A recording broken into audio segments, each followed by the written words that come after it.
As you work with charts, most of the time you don't worry too much about the axes as we see them being displayed down the left-hand side vertically. That's the y-axis, the vertical axis, or across the bottom, the horizontal axis, sometimes called the x-axis. As we look at this chart here that's depicting the data to the left, as I click the chart, you can see the data being represented. Nothing too unusual here. There are times when you want to make changes to those axis values up and down the left-hand side, most likely the vertical axis here. One option could be here. We just want a little bit more space above the columns. Simply double-click here. That activates the Format Axis dialog box to the right. We're not always at the right position we need to be here, but we are here. Axis options. We might want to change the maximum there, instead of 400 to be 500. And we can either press Enter or click on the panel above it. The change has occurred. That may or may not have been to your liking, but it's an option, of course, you want to explore sometimes. Now, we can revert to auto simply by clicking Reset here. Notice something else that might happen too. If we change some of the values, now right now it looks as if the highest value in the chart is going to be right here, this 340. I'm going to change this to be 370. Now, watch the chart. Will something happen? Is 400 still going to be the automatic selection for the upper level there? It's still the same. What if we make it be 380? Change.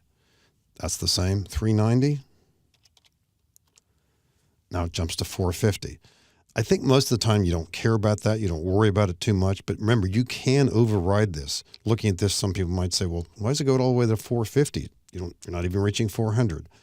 So just remember, you can change that if you wish. I'm going to press Control-Z a few times.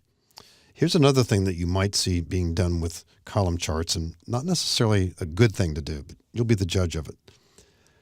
I'm going to double-click one of the columns because I'm about to say, looking at all the values here that are being depicted, everything is above 100, so why don't we just start the chart at 100? I'll double-click the left axis. Once again, in the Format Axis dialog box, we see the choices here. I'm going to change the minimum here to be 100. And you see what's happening in the chart. And in a certain sense, nothing wrong with that. But look at March. The sales, 250, compared with the expenses of 150. Our eye is telling us that sales are 3 times as big as the expenses, but that's not really the case. Now, if you look at the numbers, you can always say, well, you read the numbers, can't you? That tells us what's going on. But again, this is not to suggest that someone's trying to fool you, but on the other hand, it could be misleading if you do this. Sure, we can always refer to the numbers and say this is an accurate chart, but it is something to be on the lookout for as you look at charts here. We could accentuate the difference even more if we were to change the upper limit there to be 350. So double-clicking again, and this time we'll have to go out to the Axis Options button, Axis Options there, change the maximum to be 350. And we're seeing the same kind of relationship here between the numbers, but perhaps it's a little bit more accentuated now, that difference. Now, as I scroll down on the screen here, there's a chart over to the left. This is similar to the other chart. And as I click the chart here, we see the data that it's representing up above. I'm going to double click the left axis here and start it at 700. All the numbers are above 700.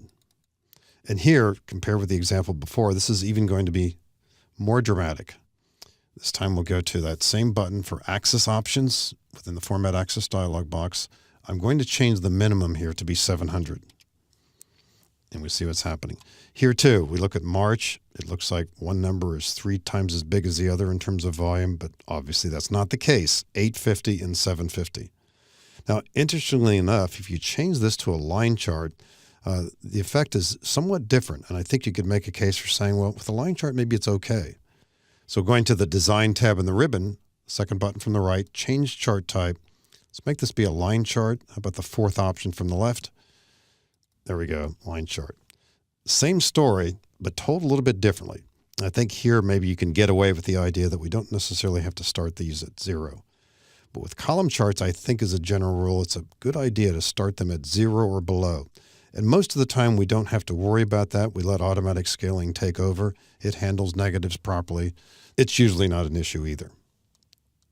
Now, there's a chart to the right here. This is a scatter chart. You might not have worked with these, but we're seeing some data here. But once again, the way it's being displayed, we really don't have an optimum display here because of the scaling. We're representing sales that have occurred. These are the amounts, possibly in dollars or items, we're not sure. But sales have occurred between 8 a.m. and 6 p.m. And we see in the bottom part of the chart, this time on the horizontal axis. You're much less likely to need to adjust the horizontal axis, but here it would make some sense. But when we're working with times, it's going to be a little bit different. We have to think things out a little bit differently here. We're seeing the displays here, and not necessarily bad. I think we can make sense out of them. But for a more sensible display, let's double-click this horizontal axis here.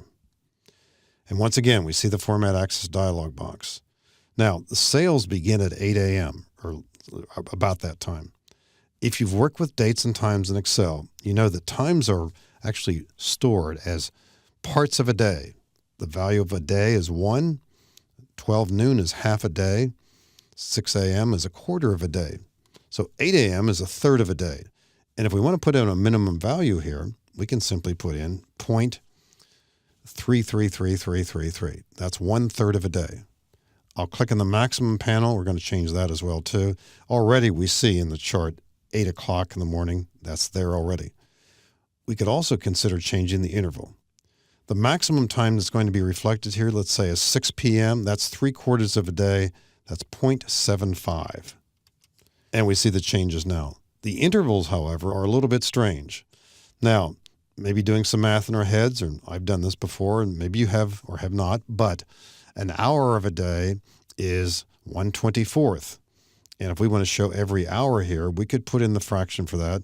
Let's start with every 2 hours. That's 1/12. Now, if you divide 1 by 12, you'll get an answer of what? 0.08333. So if I put that number in here, this is 1/12 of a day. It may or may not be what we want in the chart ultimately. 0.08333. That's a 2-hour interval, and you see that being displayed in the chart every 2 hours. So if we wanted 1 hour, half of that is going to be 0.0416666, etc. 0.0416666. And enter, and we see that displayed. So give that some consideration too. So we've seen different examples of how we might want to adjust the vertical axis. That's much more common. In the last example here, adjusting the horizontal axis. Simply by double-clicking, we activate the Format Axis dialog box. And if we're not at the appropriate location, we'll click that button for axis options and consider making changes to the minimum and the maximum, and in some cases, the interval provided by the term major.